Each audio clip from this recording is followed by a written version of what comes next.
Ladies and gentlemen, hello and welcome. Welcome to this 13th edition of Natixis INFRADAY. We're very happy to have so many people here around us today for this 13th edition. I'm Cristina Balanos and I'm delighted to be presenting this event for you today. We have, as you imagine, a very exciting program, including interviews, panel discussions with experts coming from around the world. And to launch this edition, please welcome the global head of Natixis, Mohamed Kallala.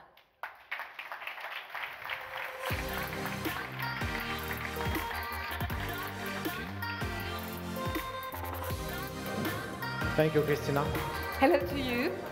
Hello to you. Thank you very much for being with us. How do you feel with so many people here today? So actually, I'm really amazed. I mean, thank you for having me first, and thank you for being with us today. Last year I've been with you.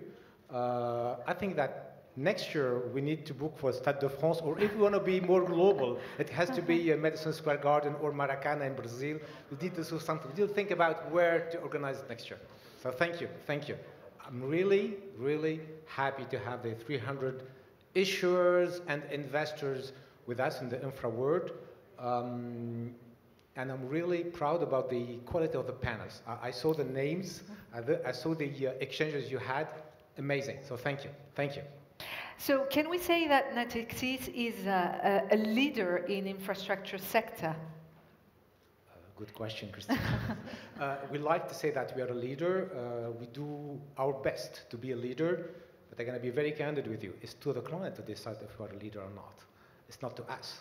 And actually, you know, the journey within the infra sector started, I joined the bank 20 years ago. The journey started 40 or 50 years ago. At that time, we've been a subsidiary of a state-owned company with a very strong balance sheet, very cheap cost of liquidity, and we started lending to long-term projects because we had the capacity actually, but we needed to start to develop the expertise on top of the lending, and this is what the start, this is what the inception 50 years ago of infra teams, and step by step we still have a very strong rating, of course.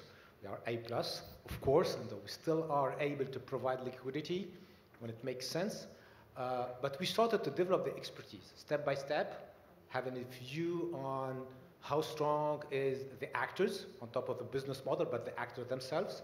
Then we started to think about what kind of debt, different kind of debt, different kind of lenders.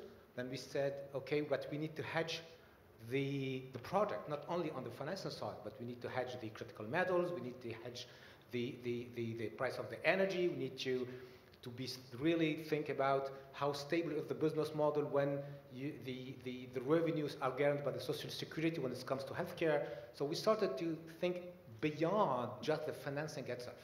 Think about the business model. This is our role as a bank, to protect the bank actually. You know, we are a lender, but also because many partners are relying on us, exchanging with us. We are exchanging a lot with our partners to have a deep understanding of what we are financing. So this is really key. And over the last 10 years, we started to see that we have more and more different kind of financing for time to time for the same project, actually. I'm proud of many transactions we did this year, but I got to mention two of them. The first one is a hospital in the US. I don't know if Nasir is in the room. I'm sure he's somewhere here. So we provided 100% underwriting on $800 million US debt. It's on a hospital. We could finance this transaction through real estate. We did it through infra. Actually, it's between the two business lines. And this is the key element within Natixis, is we look at the business model, we look at the best way to market this to the investor, to the other lenders. And time to time we say, this should be real estate deal, this should be an infra deal, because it's the best solution for our borrower, and because we're going to address to investors that understand the asset class. We did another transaction in Italy with KKR. We provided 2 billion, I think, euro. And again, the infra team was really involved. They provided the key expertise on the deal, it was a corporate loan, because we had to mix between bonds, RCF, Term Loan B, Term Loan A. It was a kind of corporate and left-fin style financing. But trust me, it was an infra deal. And the infra was at the underlying argument to convince the committee, to convince me on top of the committee, to provide this 2 billion financing. So actually, step by step, we started from plain vanilla long-term pricing-based financing 50 years ago to, I think, we are able today to talk about different kind of financing.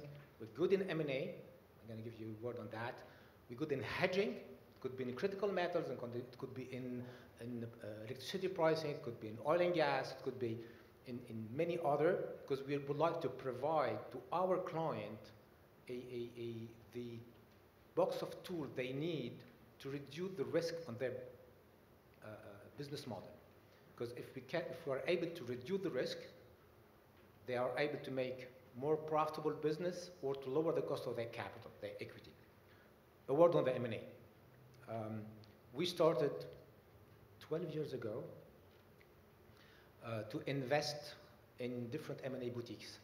We have a quite unique business model in M&A. So the business model is we buy a boutique, we buy a controlling stake or significant stake in the boutique, and we add in the different jurisdictions. We have 9 of them. We have Azure in Australia, we have Solomon Partners in the US. We just bought 2 boutiques in Belgium and Netherlands, so Tandem and Emendo. Recently, it was in June. And we add different practices that are key for Natixis. So in all boutiques we have, if we keep aside ventures, I get back to this, in the UK, we added the infra as a key M&A business line within our different boutiques. And that's what I'm saying. We would like to have the best understanding possible on the business model of infra to be able to help our client and provide service to our client. And tell us, in your view, is the macroeconomic environment shaping infrastructure investments? It's a very good question. Actually, my supervisory board is asking me the same question, not only on infra, on the whole businesses of Natixis. Of course, yes. We are a different institution. We are a 200 years old institution. So we went through different phases. The one that we are facing today is, of course, a challenging environment, geopolitically wise. But we think that we're gonna behave in the relevant way. Look, infrastructure is the key driver for all economies. So all jurisdictions, all governments are really thinking about how to provide to their country the relevant infrastructure, of course, to tackle, to handle the issue on energy, renewable energy, even energy, not only renewable energy. They need to think about the tech, providing data centers, providing power to data centers to accompany the digitization of the world, the AI. AI is not only a service, it's going to be a key element of the future economies. Of course, they have to cope with the aging population, so they need to provide healthcare assets. So all the governments are thinking about this. So we have a lot of geopolitical topics, but infra is even a key one for the different governments. So yes, on infra side, we are in the heart of changes in the world, and if you don't invest today, your economy will not be the relevant one in the 10 to 20 years to come. Yes. And what about innovative financing solution? In which one Natixis is exploring to support infrastructure developments? Honestly, it's a question that my teams are asking me all the time. Innovation, I'm a lender. So when I'm talking about innovation, I'm really, really prudent. What does it mean? It means that, of course, we think about the security package, we think about cash flows when you provide a loan to your clients. But at the same time, if you are just lending to a plain vanilla or well-established business model project, you're not accompanying the best in class in the equity. So we need to do both, actually.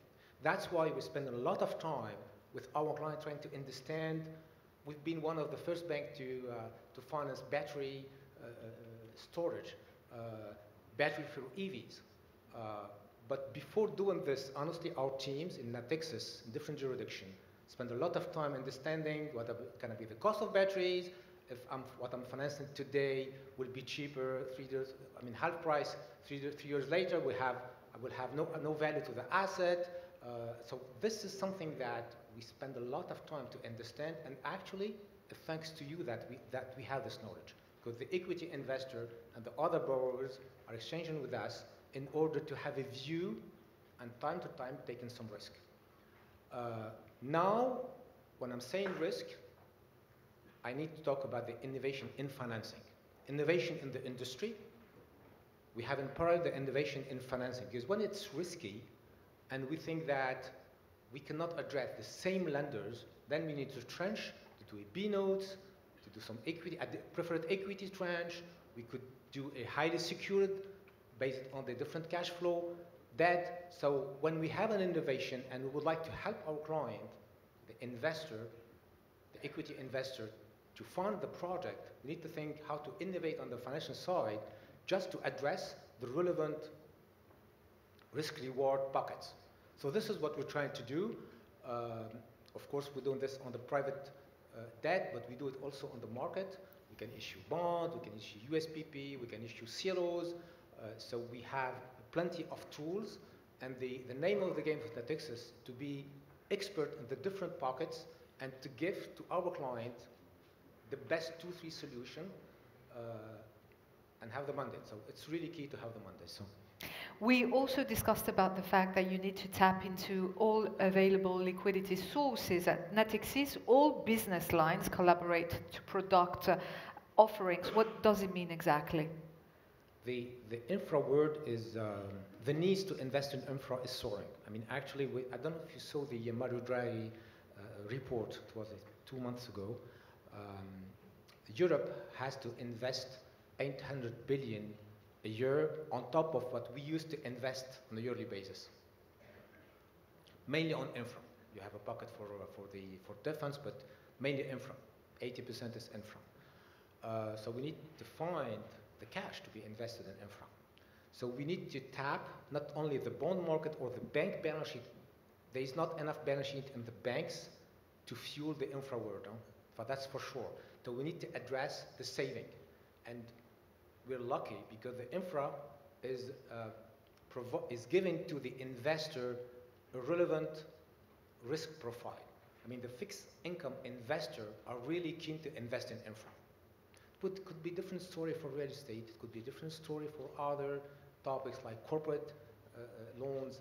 Infra is today giving the relevant profile for some investors. So yes, we need to tap other pockets to fuel this 800 billion for Europe.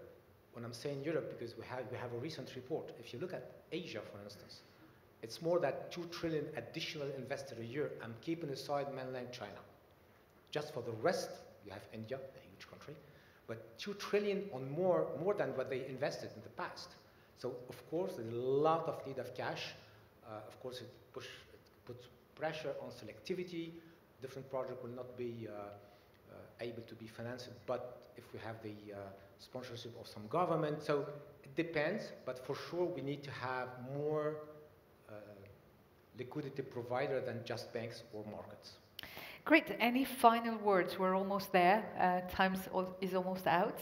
Honestly, I'm really proud of having you all here. I'm proud of what my teams are doing. It's going to cost me a lot, but this is another story. So thank you. Thank you for what you're learning us. We are learning from you. We are learning from the other lenders. We're learning from the equity investor. We're learning from the regulators as well. And this is really what we want to continue to do with you. So thank you, and see you next year. Maybe it won't be in France. Thank you very much. Thank you, Mohamed. Thank you.